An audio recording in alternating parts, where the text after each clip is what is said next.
This is Athena Jezik, and in the seated position we're just going to go over some stuff to do with the neck. This is the sort of thing you can do to people probably at work. You don't necessarily need to have them disrobe. You can put just a little bit of oil on their neck and work it that way. You know, but of course you want to be careful in some of these corporate positions, because if you do this you'll probably be getting in trouble for harassment or something. So be careful if you're going to do it to your work partner. So I'm just going with the thumb and feeling what's happening in the neck and working to support her somewhat.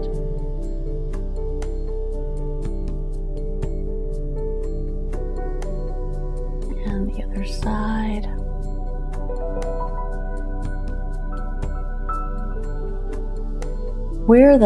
There's a muscle that attaches right here, levator scapula muscle, and it runs up here.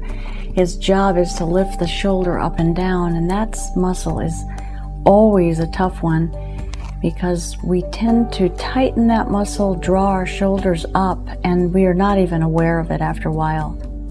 So if you feel like you're starting to wear your shoulders as earrings, just drop them down and let this muscle begin to relax. That can make the neck feel a little stiff and tight as well because its attachments are up into the cervical vertebrae. And then you have the trapezius muscle that comes up and also attaches up into the base of the skull and some of the vertebrae, and that muscle is a big one that comes more in the shape of a trapezius, a trapeze, and that's why it's called the trapezius muscle.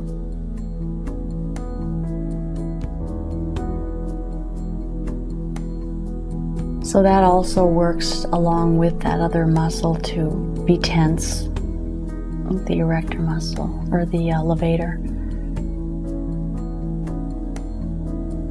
So again, it's just getting things round close to the spine, where a lot of tension is, because the spine, you know, holds it up, and the muscles next to the spine have to be active to do that. And then you can have them lean their head back a little bit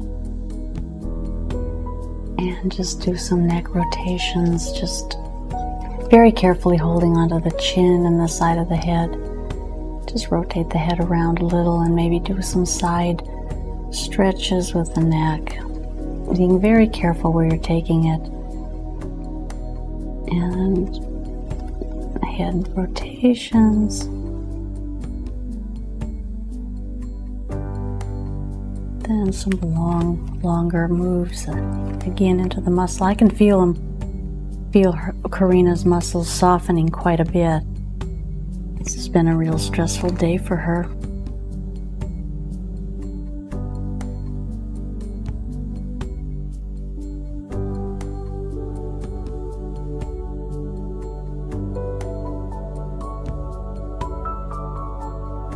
And then you want to be careful in the front part of the neck, but go along the clavicles.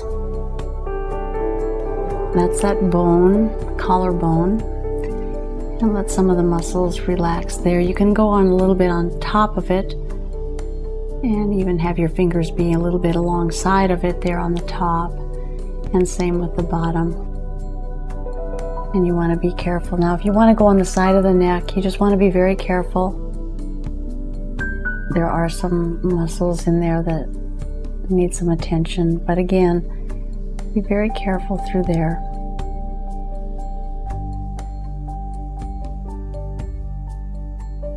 Those of you that are in the industry of this, start to concentrate on what it is you're feeling, and think about, you know, what structures you're on, from thinking of the way it looks in the anatomy, and what structures you're on, and see if you can begin to really get a communication with the body as to where you're at. That's the beginning thing to do to be able to feel what the muscle is doing, and then after you get good at that, you'll be able to tie in where restrictions are with the rest of the body. You can feel maybe here, and something down in the hip might need to be released at the same time. You'll be able to feel it. You'll be able to understand that. I know there's a lot of criticism from people who don't understand this type of work, but trust me, there's a lot that goes on with the body. This is not stuff that you need a lot of scientific research and data and all that kind of stuff. It's a matter of perceiving what's going on, paying attention, and feeling what's happening. In fact, it's not something that you can learn from books or study. It's something that you have to get in and practice. Another thing I will say here is, based on some of the comments that I've seen, is I am not in any way, shape, or form against the Western medicine. I think it has its place, but it only has its place. I do also understand, because I've studied, that there is some problems to the way things are being managed in it, because it is a business and it needs sick people in order to be profitable. So if you are going into nursing school or medical school or pharmacy school or whatever it is where you're working in the medical industry, it would behoove you to do some research, some serious research, some copious research, and find out exactly what's going on with it. If you do some history, find out the birth of the AMA.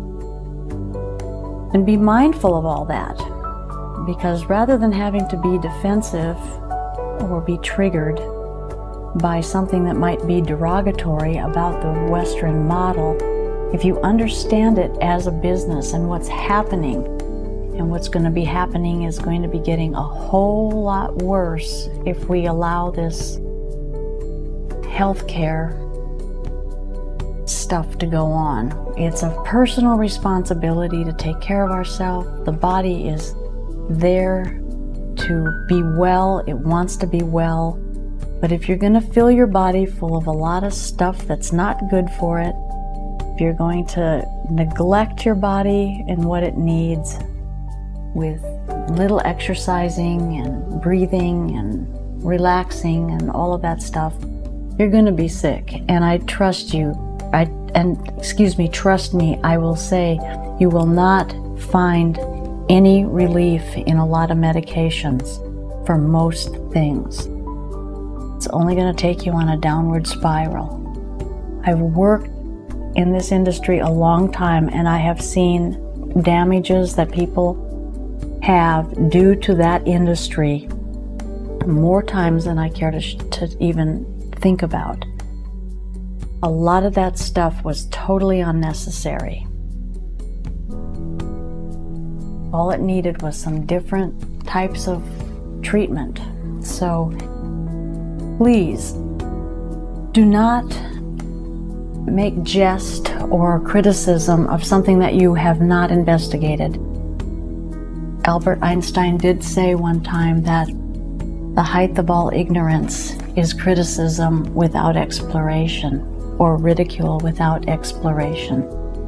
That's the height of ignorance. So I challenge all of you to take your time and do some study, and then get involved with whatever you want to in helping people, but just be aware of what it is you're doing and what it is you're up to and who's controlling what.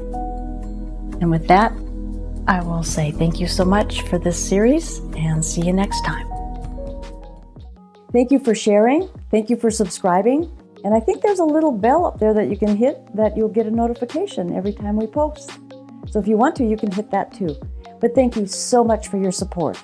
I really appreciate it.